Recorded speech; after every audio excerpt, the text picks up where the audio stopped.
उल्हासनगर आणि कल्याण शहराच्या हद्दीतील ग्रामीण भाग हा आदिवासी क्षेत्रात येतो। या भागात अनेक आदिवासी शेती करून आपली उपजीविका करतात।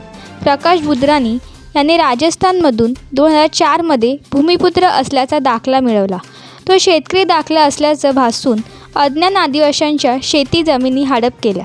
टिटवाळा पोलीस ठाण्यात गुन्हे नोंद आहेत। स्थानिक पातळीवर न्याय मिळत नसल्यानं फसवणूक झालेल्या शेतकऱ्यांनी परिहित सामाजिक संस्था अध्यक्ष विशाल गुप्ता यांच्यासह राष्ट्रीय अनुसूचित जाती जमाती आयोगाकडे दावा दाखल केला।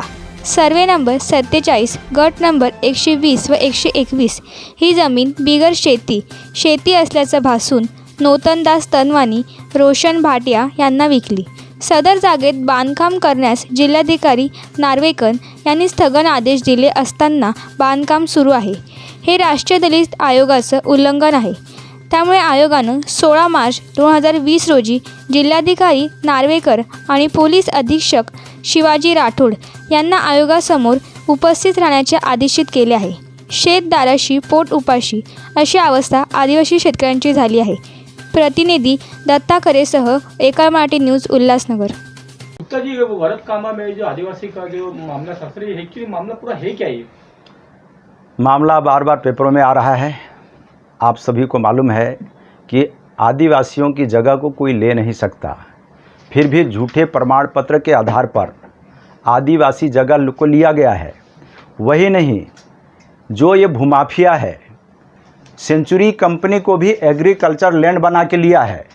तो हमारी सरकार से या प्रशासन से इतना ही कहना है कि कुछ कायदा कानून नियम किस लिए बनाए गए हैं। अगर वो कायदा कानून नियम का पालन नहीं हो रहा है तो सरकार से गुहार है कि आम गरीब आदमी के लिए उसका संरक्षण नहीं मिल रहा है। जब धनाढ्य भूमाफिया या बड़े बड़े क्लास के संचालक जैसा चाहें वैसा ही करें तो फिर इसका मतलब क्या है। 99 का करार होता है, तो जो जिस करार को उन्होंने ताक पे रख के जो किया है उसके ऊपर आपको जरा ब्रीफ देना, क्योंकि आदिवासी का सुनिए आदिवासी का 99 ईयर का लीज कोई भी वैलिड होता नहीं लॉ के हिसाब से, लेकिन 99 ईयर तक उनको कुछ आप भाड़े करार कर सकते हो। आदिवासी एक अबोध बच्चा है, सरकार के नज़रों में एकदम नादान है, तो उसको कुछ न कुछ जीविका चलाने के लिए कुछ न कुछ आय होना चाहिए। परंतु अगर आदिवासी का जगह उसके नाम पे है या उसके कब्जे पे है तो कोई भी उसको ले नहीं सकता है। अभी आपको मैं डिटेल बताता हूँ कि अभी जो कंस्ट्रक्शन चल रहा है, यहाँ के जो रथी महारथी क्लासेज वाले जो कंस्ट्रक्शन कर रहे हैं, चूँकि वो जगह सेंचुरी रेयान की थी, परंतु उस जगह को भी एग्रीकल्चर लैंड बना के लिया प्रकाश रेवाचंद बुद्राणी ने, और उस पेपर के आधार पे आदिवासियों को जगह लिया। इसीलिए हमारा जब हमने FIR 2 FIR हुआ है, दोनों FIR में उस जगह का जिक्र है कि फर्जी प्रमाण पत्र बना के इस जगह को लिया गया। तो इंक्वायरी पूरा हुआ ही नहीं, तो वहाँ पे कंस्ट्रक्शन कैसे चल रहा है। जिलाधिकारी महोदय राजेश नार्वेकर ने उसमें पहले वहाँ पे परमिशन देते हैं, परमिशन देने के बाद एडिशनल कलेक्टर उसमें स्टे देता है, स्टे देने के बाद ग्राम पंचायत उसको बार बार नोटिस देती है, फिर भी उस पर काम चल रहा है। तो तहसीलदार महोदय से पूछना चाहता हूँ, दीपक आकड़े साहब से या नितिन महाजन प्रांत अधिकारी से, या फिर यहाँ की वीडियो हैं, ये एक दूसरे के कंधे में डालते हैं। वो इनको लेटर लिखो, उसके पास भेज देगा, कलेक्टर के पास लिखो, तहसीलदार को भेजेगा, तहसीलदार के पास भेजो, प्रांत को भेज देते हैं, प्रांत के पास भेजो, कलेक्टर महोदय को भेज देते हैं। तो इसकी जवाबदारी किसी को है कि नहीं। तो ये सब बातें हैं, आप इसको ज़ोर शोर से उठाइए। मैं यही विनती करना चाहूँगा कि ये कानून को अंधा समझ रहे हैं, लेकिन समाज अंधा नहीं है, समाज सब देख रहा है। एक न एक दिन ज़रूर इनको मुंह तोड़ जवाब मिलेगा और कायदा कानून जो भी उसकी जीत होगी। ऐसे हमारा भारतीय संविधान पे, भारतीय न्याय पे, या बाबा साहब आम्बेडकर ने जो कानून हमारे देश के लिए बनाया है, हमें पूज्य बाबा साहब अम्बेडकर को धन्यवाद देते हुए मैं आस्था व्यक्त करता हूं कि हमें न्याय जरूर मिलेगा। गुप्ता जी, आयोग ने फटकार ही नहीं लगाई, अपितु आयोग ने उनको वहां पे बुलाया, वारंट इशू किया। 1-2 बार तो आए और कई बार आए भी नहीं। सिरोही कलेक्टर ने वहां आके बताया कि हमने इनको भूमि प्रमाण पत्र दिया है, नाले की जगह है वो भी, इनको कोई भी किसान प्रमाण पत्र दिया गया है नहीं है। किस भूमि प्रमाण पत्र, किसान प्रमाण पत्र होता नहीं, जबकि उसी पेपर के आधार पर चाहे लालनुतन दास तानवानी हो, नरेश भाटिया हो, यश रावलानी हो, इन्होंने फर्जी पेपर भूमि प्रमाण पत्र को लेके गया नासिक, सोलापुर। वहाँ के तलाटी ने लिख के दिया स्पष्ट शब्दों में कि यहाँ पे इन व्यक्तियों के नाम पे कोई भी पेपर नहीं है, कोई भी 7/12 नहीं है।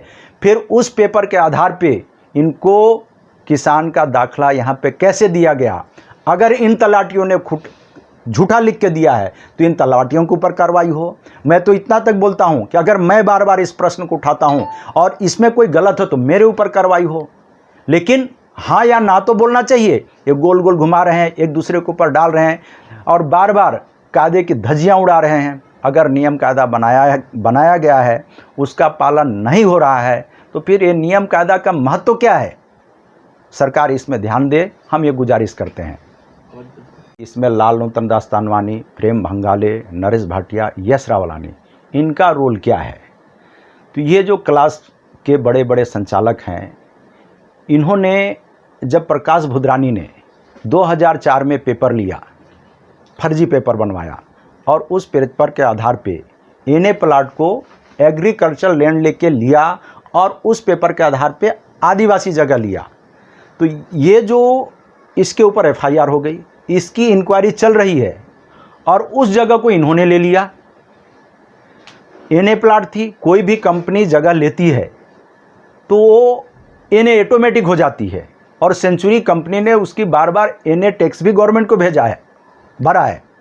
तो जब एनए हो गया तो उसकी खरीदी खत जब होती है तो एग्रीकल्चर लैंड लेंगे तो आपको 10 रुपया जब स्टैम्प ड्यूटी लगती है, लेकिन एनए प्लाट हो गया तो उसका 500 रुपये आपको टैक्स भरना पड़ेगा। कहने का मतलब कि करोड़ों का घोटाला हुआ और उस करोड़ों के घोटाले में एक क्लास माफिया वहाँ पे आ गए और गवर्नमेंट का नुकसान किए। 5 बार उसका ट्रांजैक्शन हुआ। सोचने वाली बात है कि 5 बार जब ट्रांजैक्शन हुआ, एक एनए प्लाट को खेती का प्लाट बोल के दिया गया, तो इसमें कितने बड़ा भ्रष्टाचार हुआ होगा। हमारा यही कहना है कि राजेश नार्वेकर साहब को इतने तलाटी लोगों ने लिख के दिया, बार बार हम बोल रहे हैं, सिरोही कलेक्टर बोल रहे हैं, फिर भी वो कानों में रुई क्यों डाले हुए हैं, आंखों में पट्टी क्यों बांधे हुए हैं? या यहाँ के तलाटी हों या मंडल अधिकारी हों या नायब तहसीलदार हों या तहसीलदार हों, प्रांत हों, बीडीओ हों, सीओ हों, कलेक्टर हों, जो भी हों, उनको बताना चाहिए ये सब चीज़ कितना बड़े पैमाने पे घोटाला हो रहा है।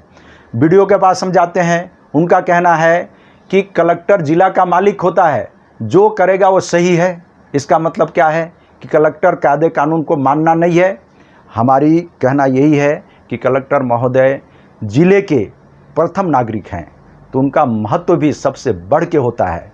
तो कलेक्टर महोदय से अभी भी हमारी बार बार विनती है, मैं तो उनसे प्रार्थना करता हूँ कि आपकी ऐसी क्या मजबूरी है कि आपके बच्चे भूखे मर रहे हैं, कि आपके घर वाले बेघर हो गए हैं, किसके लिए आप ये सब कर रहे हो? जो इन आदिवासियों के ऊपर तरस क्यों नहीं खा रहे हो आप आके देखो। अगर ये आदिवासियों के ऊपर जो अन्याय हुआ है, मैं आपको विनती पूर्वक बोलता हूँ कि आदिवासियों की दशा देख के आप त्राही आपका हृदय बोलने लगेगा, पुकारने लगेगा कि मैंने कितना बड़ा गुनाह किया है। तो पुनः मैं ही बार बार सभी अधिकारियों से विनती करता हूँ कि इन आदिवासियों को रहम करें और कायदे कानून का पालन करें।